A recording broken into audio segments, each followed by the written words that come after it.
Welkom hier vanaf die Lewende Woord Auditorium in Kaapstad en jy is by Raymond Lombard Ministries. Oor 'n paar minute gaan ons 'n ongelooflike woord hoor van Dr. Raymond Lombard, maar eers moet ek vir jou 'n groot aankondiging doen. Volgende naweek, soos wat ons almal weet, is dit Paasnaweek. Ons het Goeie Vrydagoggend en ons het Opstanding Sondagoggend. En as jy deel is van ons aanlyn gemeente, gaan jy nie uitmis nie, want hierdie volgende naweek gaan ons regstreeks inskakel met Dr. Raymond Lombard.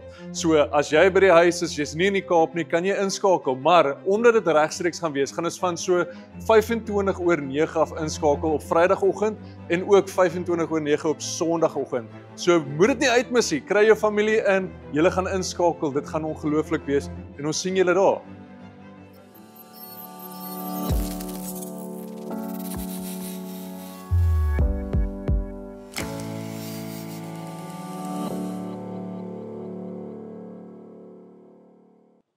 Ja, die van julle wat gereeld is sal nou weet, ons is besig met ons reis deur die Jakobus sendbrief en ons is in hoofstuk 5 en as jy saam met my wil blaai, kyk ek daar van vers 7 tot vers 12 wat 'n baie aangrypende gedeelte is en miskien vir elkeen van ons nodig is om te hoor vanaand. Hier staan van vers 5 tot vers 12, Jakobus sê, wees dan geduldig, broeders, tot op die wederkoms van die Here. Kyk, die landbouer wag op die kostelike vrug van die aarde en het geduld daarmee, totdat dit die vroeë en die laatreën ontvang het. Julle moet ook geduldig wees. Versterk julle harte, want die wederkoms van die Here is naby. Moenie teen mekaar sug nie, broeders, sodat julle nie veroordeel word nie. Kyk, die regter staan voor die deur. Neem as voorbeeld van lyding, my broeders, en van geduld, die profete wat in die naam van die Here gespreek het. Kyk, ons reken hulle geluksalig wat verdra. Julle het gehoor van die lydsaamheid van Job en julle het die einddoel van die Here met hom gesien, dat die Here vol medelee en ontferming is. Maar bo alles, my broeders, moenie sweer nie, nie by die hemel nie, ook nie by die aarde nie en ook geen ander eed nie. Maar laat julle ja, ja wees en julle nee, nee, sodat julle nie onder 'n oordeel val nie. Vader, ons bid dat u woord sy snelle loop vanaand in ons harte sal neem in Jesus kosbare naam. Amen. So, ek het dit baie aangrypend gevind toe ek begin het om te kyk en tyd te spandeer ook op hierdie woorde, wees dan geduldig, broeders, tot op die wederkoms van die Here, want ook dit het sy prys. Hy sê, wees geduldig tot by die wederkoms van die Here, maar dit het sy prys. Want hy praat van Job, en wat 'n prys het Job nie betaal nie. Hy praat van die profete, en wat 'n prys het hulle nie al betaal nie. En hy praat van sy broeders, en wat 'n prys het hulle nie al betaal nie. So om geduldig te wees tot op die wederkoms van die Here het sy prys. Dit gaan jou iets kos. Daaroor wil ek met jou gesels. Onthou die gedeelte wat ek nou net vir jou gelees het, wat hier voor ons lê, wat oorspronklik geskrywe was oorspronklik geskrywe die dag toe Jakobus hierdie brief geskryf het. Ek vat jou nou bykans amper 2000 jaar terug. So toe die brief aanvanklik geskrywe was, het daardie mense 'n brandende passie gehad en 'n verwagting, Jesus kan enige dag kom. Hulle het gedink hy kan enige dag kom. Ek bedoel die feit dat in die Nuwe Testament het ons oor die 300 verwysings na die wederkoms van Jesus. Ek bedoel, ons kan letterlik sê, 1 uit elke 13 verse op een of ander manier verwys na die wederkoms. So die apostels het dit gepreek, hulle het dit geleer in hulle leringe, hulle het daaroor geskrywe in die sendbriewe en later in die evangelies, in die boek van Johannes. Dis 'n verwagting wat die kerk gehad het. So, toe Jakobus hierdie woorde aanvanklik skrywe, toe daai mense geleef met 'n werklike verwagting van die Here kan enige dag kom. Hulle weet hy was daar, hulle weet hy's gekruisig, hulle weet hy het opgevaar na die hemel toe, maar hy het gesê hy kom terug. En hulle het gedink, maar dit kan nie lank wees nie. So in hulle verwysingsraamwerk, dit kan enige dag wees. Nou in ons dag het ons nou dieselfde ingesteldheid en is like, okay, maar as al so lank tyd verby, sekerlik kan dit nie meer lank wees nie. So wat ek wil sê is, verstaan net dat toe hulle dit lees, wat by hulle was, die verwagting wat hulle gekoester het, is een asof dit kan nou gebeur. En nog interessant, dit blyk asof Jakobus self op die berg was toe Jesus selfs opgevaar het. As jy nou kere gaan kyk na Handelinge 1 en jy lees dit weer mooi, hierdie Jakobus, daar was ons 2 Jakobus, Jakobus die broer, halfbroer van die Here, en Jakobus die apostel, die aanvanklike apostel saam met Johannes. Maar hier staan in Handelinge 1 vers 9, Handelinge 1 vers 9. En nadat Jesus dit gesê het, julle sal krag ontvang, maar julle moet gaan wag vir die uitstorting van die Heilige Gees. Terwyl hy dit nou klaar gesê het, is hy opgeneem op die Olyfberg terwyl hulle dit sien en 'n wolk het hom voor hulle oë weggeneem. So stel jou prentjie nou voor, op die Olyfberg, hier's Jesus se disippels, 'n klompie mense saam. Hy groet hulle, steek sy hande uit, hy seën hulle en daar styg hy in die lug op. En hy gaan na 'n wolk en hy's op die wolk en hulle sien daar gaan die wolk gaan en daar's hy weg. Hulle staan nog so stip en kyk. Intussen staan hier engele by hulle. En terwyl dit sê, terwyl nog daar staan daar 2 manne in wit klere by hulle, 2 engele. En hulle sê vir hulle Galileese manne, wat staan julle en kyk so na die hemel? Hierdie Jesus wat van julle opgeneem is, hy sal net so kom.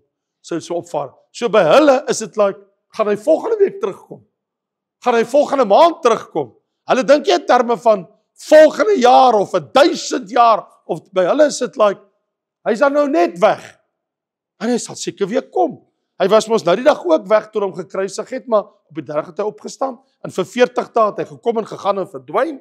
En hier gaan hy nou met 'n wolk hemel toe, maar hy sê ek kom weer. Hy het nie gesê hoe lank dit vat nie. So hulle leef almal met hierdie verwagting van dit kan enige dag gebeur dat Jesus weer sal kom. Maar as jy nou mooi lees, kyk wat staan daar in vers 13. Hulle is toe daar na Jerusalem toe, maar nou staan daar. Toe gaan hulle in die bovertrek, maar kyk wie's in die bovertrek. Van daar af van die Olyfberg af na die bovertrek toe. Petrus, Jakobus, Johannes, Andreas, Filippus, Thomas, Bartolomeus, Matteus, Jakobus die seun van Alfeus, Simon die ywerraar en Judas die seun van Jakobus. Maar dit is nie al nie. Lees verder. Hulle almal het eendragtig volhard in gebed en smeking saam met 'n aantal vroue. Okay, dit het ons nie geweet nie. So hierdie eerste lys is 'n lys van die apostels. Okay. So al die apostels is daar behalwe Judas. So 11 van die 12 is daar en 'n aantal vroue, 'n klompie vroue was by. En nogal het ons 'n paar se name. Saam met hulle Maria, die moeder van Jesus. Sy eie moeder. Sy is ook daar saam met die apostels. En met sy broers. So hierdie Jakobus, wat hierdie brief geskryf het, wat ons die halfbroer van Jesus is, dis hy wat sê, julle moet geduldig wees, tot op die wederkoms van die Here. Ek was daar op die berg, ek het gekyk saam met die apostels en Maria was daar, sy moeder, ons was almal daar, ons is almal getuies, ons het hom sien gaan na die hemel, hy kom weer. Maar julle moet nou geduldig wees. Hy kan enige dag kom. En so as jy luister na sy invalshoek en hoe hy daaroor praat. Ek wil die feit is die Here gaan weer terugkom.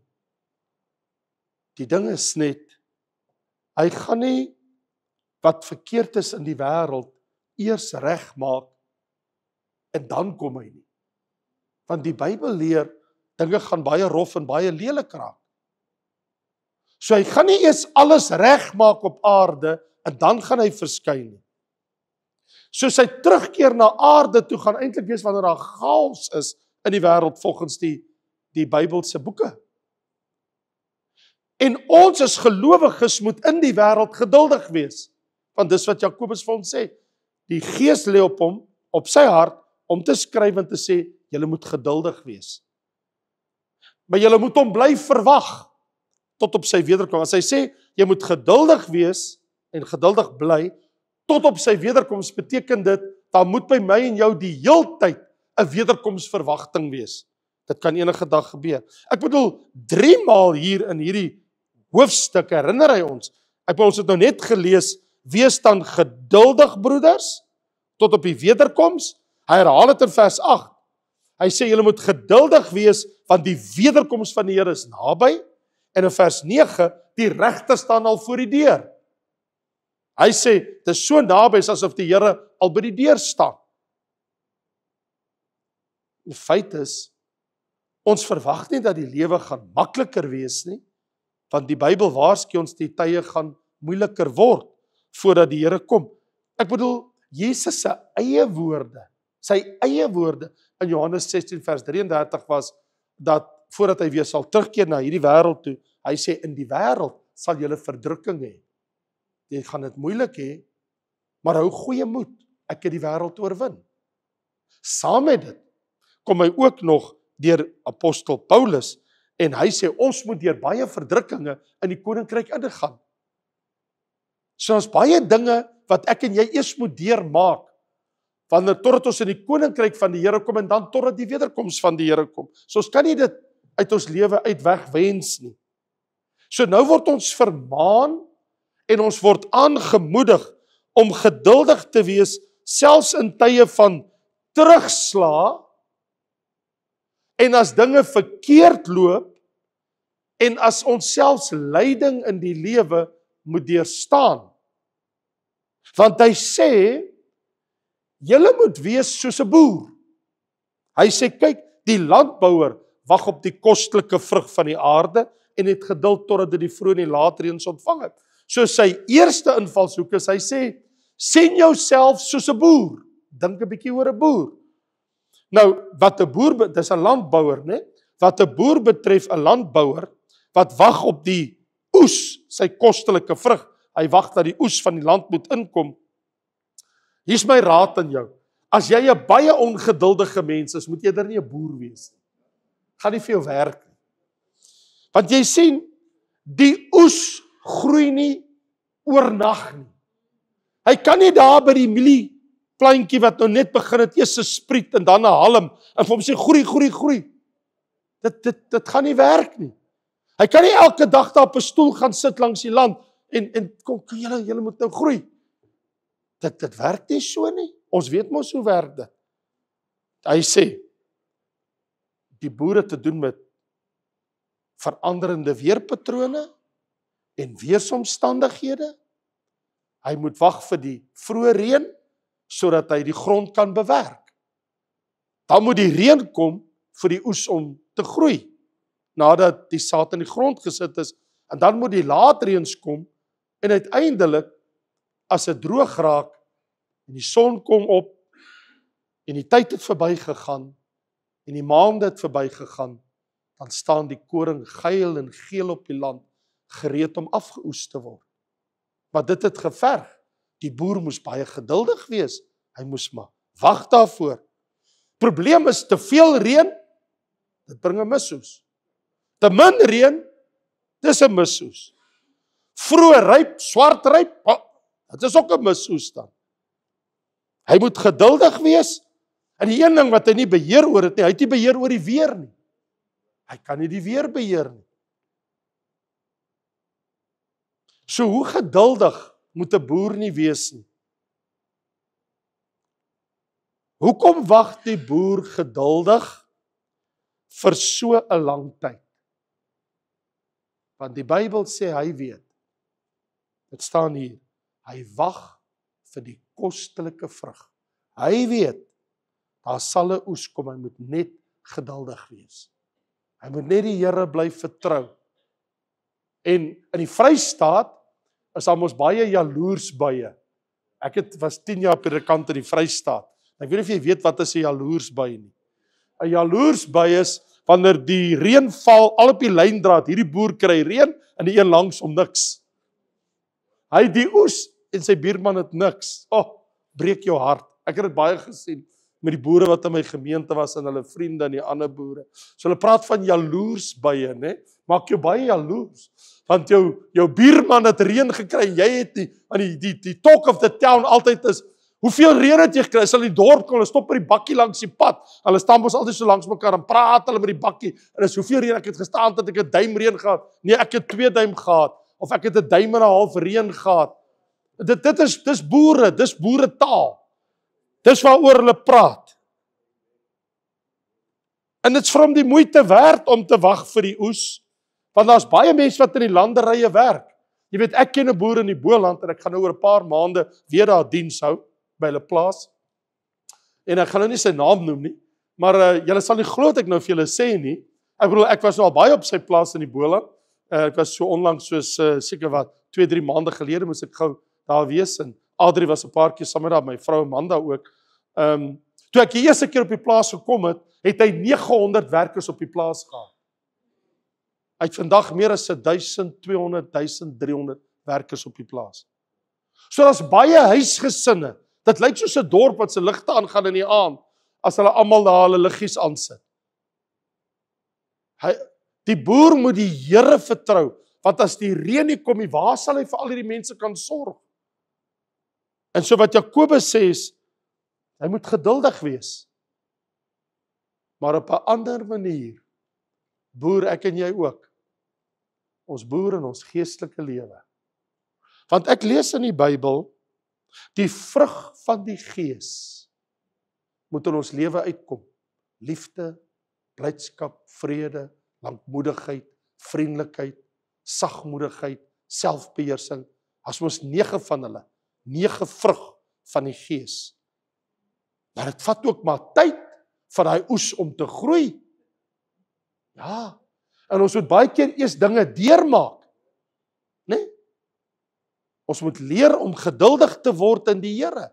Nie soos die vrou wat sê, Here, gee my geduld en gee dit nou. Dit gaan tyd vat. So, ook ek en jy weet, die Here is besig om in jou en in my 'n oes te bewerk. That takes time. Dis nie net, en daar's die oes nie. Dis groei.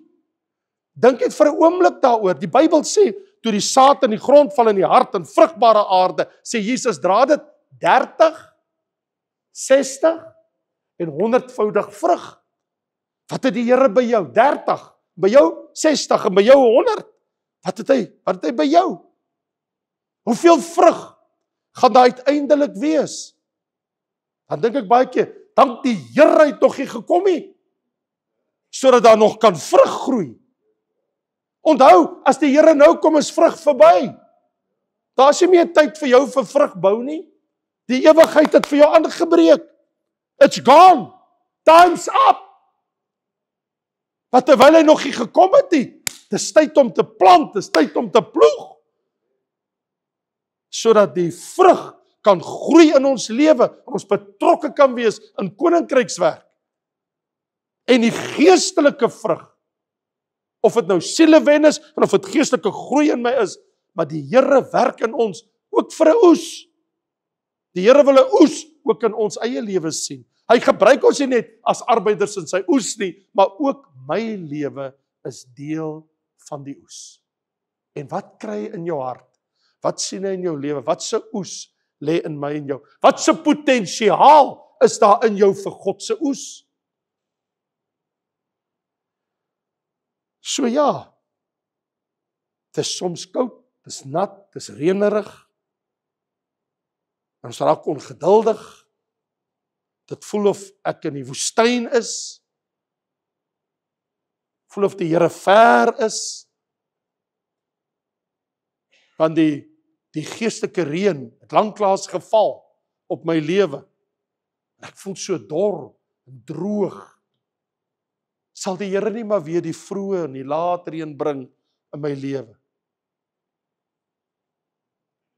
So ek moet 'n gedagte hou.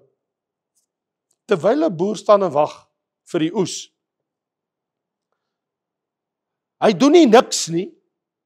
Daar's ander dinge wat hom besig hou terwyl hy wag. Ek bedoel die feit dat hy wag vir die oes, beteken mos hy sit daar op 'n stoel, bene gekruis en hy sit nou daar rustig op die stoep en sy pyp in sy mond en hy twak en hy spoeg twak die kant toe en hy sê vrou bring hy koffie en hy sit net daar en hy kyk die hele tyd en staar oor die land. Nee, hy's besig. Hy werk skaf. Hy maak skoon. Hy haal onkruid uit. Hy doen alles in sy vermoë om seker te maak. Hy kyk dat daar nie peste kom nie. Plant miskien 'n bietjie rose voor sy wingerd, sodat as die peste kom, dan val dit eers die roos aan en voordat hy by die wingerd kom, dan weet hy hoor hier's drama, dat ek dit kan uitsorteer. En al daai dinge, daar's dinge wat hom besig hou en hy moet die jakkalsies weghou. Hy het nie tyd om betrokke te raak met bekgevegte met sy bure nie. Inteendeel, die ding van 'n boer is, hulle ondersteun mekaar. Hulle werk nie teen mekaar nie. En die een is bly as die ander een reën gekry het. Hulle is bly met mekaar. Ja, daar kan partykeer seker maar 'n bietjie jaloesie kom, maar diep in sy hart is hy so bly wanneer die Here sy buurman geseën het. En hulle help mekaar. Hulle is gewillig om mekaar te help. Hy sê vers 9, moenie teen mekaar sug nie. Jy weet, dit is so swaar. So, Jakobus sê, dink aan 'n boer, wanneer jy dink aan die wederkoms van die Here, dan dink jy, hoe's die lewe van 'n boer? En dat dit ons iets leer. Hy sê, maar meer is dit. Dink aan die profete. Hy sê, as jy aan die profete dink, dan kan jy baie leer, want die profete, hulle was vervolg. Hulle was doodgemaak. Hulle was verwerp. Baie profete het gelei onder die hand van ongelowiges en onder ander valse profete en partykeer selfs onder die hand van gelowiges. Jy weet, dit is soos 2 Petrus 3 vers 12 waar Paulus sê, almal wat godvrugtig in Christus wil lewe, sal vervolg word. As jy jou hart daarop stel om 'n reguit pad met die Here te stap, dan moet jy maar weet, die duiwel het sy mes in vir jou. Dink aan Elia, dink aan Elisa, dink aan Jeremia, dink aan Esegiel, dink aan Daniël. Wat het hulle nie almal deurgemaak, God se manne? Maar die profeet het aangegaan. Hy het aangehou getuig. Hy het bly praat wat God sê. Die boer het bly werk. Wat Jakobus sê, hou aan praat. Deel die woord. Bring die evangelie. Praat God se woord. Dat hulle hoor. Tydig en ontydig. Wees soos 'n boer. Byt vas. Die Here gaan kom. Intussen tyd bewerk die Here oes in ons. En dan sê Jakobus, ek wil hê jy moet 'n bietjie dink aan Job. Hy sê daar in vers 11. Hy sê as jy dink van lyding, die geduld van die profete wat gespreek het, hy sê maar dink 'n bietjie aan Job. Job, julle het gehoor van Job en sy lydsaamheid. Nou is die ding natuurlik, hoe kan ek en jy getuig van oorwinning as daar nie eers 'n stryd was nie? Hoe kan ons vertel, ek is op die bergtoppe deur die Here se genade, as ek nie eers deur die vallei gekom het nie? Om op die bergtop te kom, jy eers deur die vallei gaan. Om te getuig van oorwinning, moet jy mos eers deur 'n stryd gaan. Die twee balanseer. Wanneer kom die seën? Die seën kom wanneer die Here in jou lewe instap. Daai 3 manne, Sadrag, Mesach, Abednego, die vriende van ou Daniël, sê ons sal nie voor U buig nie. In die vuuroond, want hulle instap, dis die gode seën, die vuur die in by hulle. En Jesus in sy pre-eksistensie stap saam met hulle. En Nebukadneser sê, wat maak daar 4 manne in die oond? Ons het dan net 3 ingegooi. En hy 4 lyk soos 'n godeseun. Jy sien, dis wanneer die Here in jou lewe kom. Want hy los jou nie alleen nie. Hy is saam met jou in die vuur. Hy's daar. Jy sien die een uitstaande kenmerk van die boek van Job. En ek het 'n preek daaroor gepreek, ruk terug. Ons reis deur die Bybel, seker maar weer gaan luister na dit. Iemand kontak my nou en sê dit het vir hulle so baie beteken, die hele lewe verander. Het nooit dit so gesien nie. Maar is dat Job het nie geweet wat agter die skerms aangaan nie. Die ding wat daar in die hemel gebeur het tussen Satan en die Here, in die gesprek wat oor hom wat hier op die aarde rondloop plaasgevind het. Hy het nie geweet van die gesprek wat in die hemel oor hom plaasgevind het nie. Daar was 'n talk in die hemel. Daar was 'n gesprek tussen die duiwel en God. Toe die engele van die Here voor die Here kom staan, toe kom die duiwel ook onder hulle. Die Here kyk so na die duiwel, hy sê, het jy gesien? My knegt Job, regverdig, vroom, opreg. Hy dien my. Daar's 'n man wat my vrees. En die duiwel is, ja. Vat 'n bietjie seëninge weg. Kyk 'n bietjie wat doen hy dan. Hy sal die vloek. En die Here dit doen hy dit nie. Hy sê, o nee. Man sal enigiets gee, solank hy sy gesondheid het. Vat sy gesondheid weg. Dan praat ons. En ons almal ken die verhaal van Job. Die uiteinde is, hy het nooit aan God iets toegeruims toegeskryf. Ongeruims het hy God nooit blameer vir iets wat hy ongeruims gedoen het. Hy het gesê, die Here het gegee en die Here het geneem. Ek het die goeie gesmaak, sal ek as dit nie so goed gaan, die Here vergeet. Ek kan dit nie doen nie. En die Bybel sê, het jy dan nie die einddoel van die Here met Job gesien, hoe die Here hom geseën het? So ons praat van die geduld van 'n Job. Jobs geduld. Sy kinders gesien tot in die 4de geslag. Sy dogters was die mooiste in die land en die Here het hom geseën dat hy 'n baie ryk man afgesterf het. Oud en afgeleef. Is almal mooi, né? Oud en afgeleef. Dis die einddoel van die Here. Die Here het sy doel bereik. En jy? Wat doen jy terwyl jy wag op die wederkoms van die Here? Die Bybel sê, ons het 'n plek waarna ons kan gaan. In Hebreërs 4, die troon van genade. Ons kan gaan bid. Ons kan die Here vra vir genade. Ons kan die Here vra om ons te help. Nou wonder 'n mens, ek wil afsluit met vers 12. Wat maak vers 12 daar? Dit pas nie. Daar staan, maar bo alles broeders, moenie sweer nie by die hemel, nie by die aarde, geen ander eed, laat jou ja wees, jou nee, meer as dit bring 'n oordeel. Dan wonder 'n mens, toe ek die eerste keer dink ek, maar Jakobus, waar val jy uit? My eerste gedagte is, Jakobus, wat het dit nou te doen met wees geduldig tot die wederkoms van die Here? En hoe meer ek begin kyk en probeer om te verstaan, wat is in die man se hart dat hy dit skryf vir die gelowiges? Want dit blyk so asof die woorde is uit plek uit.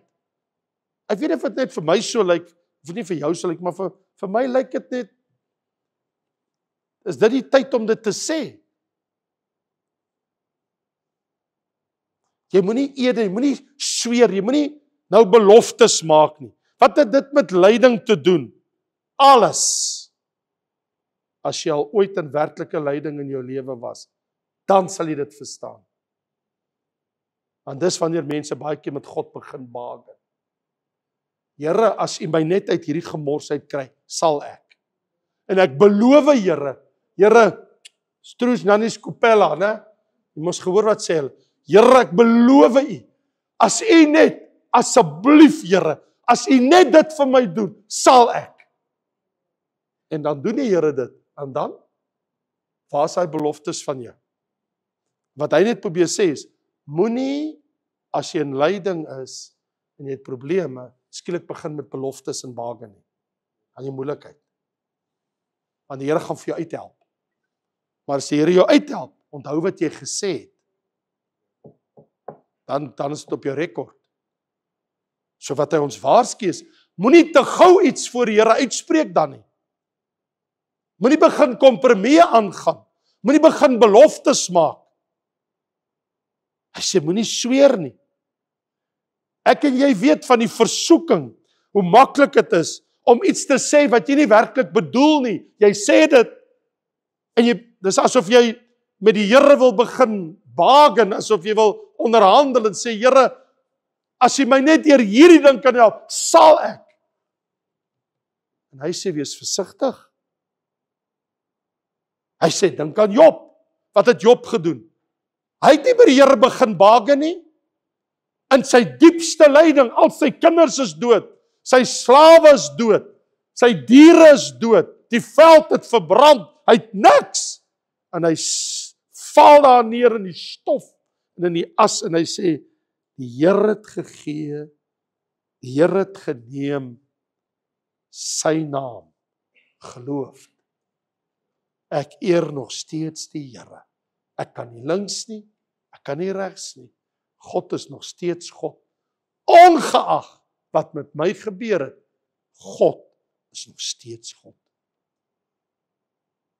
Ja, hy het sy eie geboortedag vervloek, Job. Hy het die dag verwens dat hy ooit gebore is. Maar hy het nie 'n woord teen die Here gesê nie. Hy het God nooit te nag. Wie die Here sê aan die einde, in Job 42, hy sê, vir die liefas en vir sy vriende, Sofar en die ander man, die Here sê, julle het nie reg van my gespreek soos my knegt Job nie. Julle het almal gesondig, maar nie my knegt nie. Hy het bly volhard, en ek het dit gesien. Wees geduldig. So, wat ek vir jou net wil sê is, wees geduldig tot op die wederkoms van die Here, dit het 'n prys. Dit vra toewyding, dit vra om met oortuiging voort te gaan, maak nie saak wat in hierdie wêreld gebeur nie. Maak nie saak wat wêreldleiers doen nie. Maak nie saak wat die politici na ons toe gooi. Maak nie saak wat die ekonomie doen nie. Die Here sal op die regte tyd sy verskyning maak. En mag die Here, wanneer hy kom, 'n groot oes in sy kerk vind. Mag die Here by jou en by my ook 'n oes in ons lewe vind, wanneer hy kom. Amen. Vader, ons bid dat hierdie woord om geduldig te wees, om soos 'n Job vas te byt, soos die profete deur te druk, soos die boer geduldig te wees. Here, help ons. Help ons dat ons nie sal onder die druk van die lewe begin swig en dan maak ons beloftes aan U wat ons nie kan nakom nie. Gee dat ons nie met ons lippe sal dinge spreek en agterna sê, Here, ek kan dit nie doen nie. Gee dat daar in elkeen van ons 'n vaste hart sal wees, om geduldig te wees en lydsaamheid te beoefen, sodat die vrug van die Gees in ons lewe 'n lieflike oes vir die Here sal bring. 'n Oes van die lydsaamheid en alles wat ons deurmaak in hierdie lewe, dat dit nie ons lewe lelik sal maak nie, dat ons nie sal bedroef nie, maar dat ons lewe sal vrug dra tot U eer en U heerlikheid, en U glorie en U majesteit. Daarom neem ons in ag wat U knegt Job gedoen het, en die profete, en ja, wat Jakobus vir ons skryf, ons neem dit ter harte, Here. Leer ons om geduldig te wees, want ons weet die regter staan al voor die deur so naby as wat hy nog nooit was nie. Here, ons is die geslag wat die naaste leef aan die wederkoms, as daar ooit 'n geslag was wat geleef is. Dit is ons. Maak ons geduldig, Here, terwyl ons wag. U woord sê, hef julle hoofde op na bo, want julle weet julle verlossing is naby. Intussen tyd, Here, werk in ons 'n oes, dat die lewe nie te vergeefs is nie, dat ons nie ons dae mors, dat ons nie ons tyd vermors nie, maar dat ons geestelik groei en vrug dra tot eer van U naam. Dit, Vader, bid ons in Jesus kosbare naam. Amen.